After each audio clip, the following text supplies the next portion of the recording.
శ్వేశలింగమై కనికరించరా విధి లిఖితమునిక పరపర చరిమి అమృతమి కురిపించరా రామేశలింగమై మహిమ చూపరా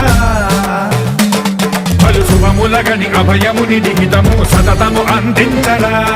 గ్రహణం నిధనం పాప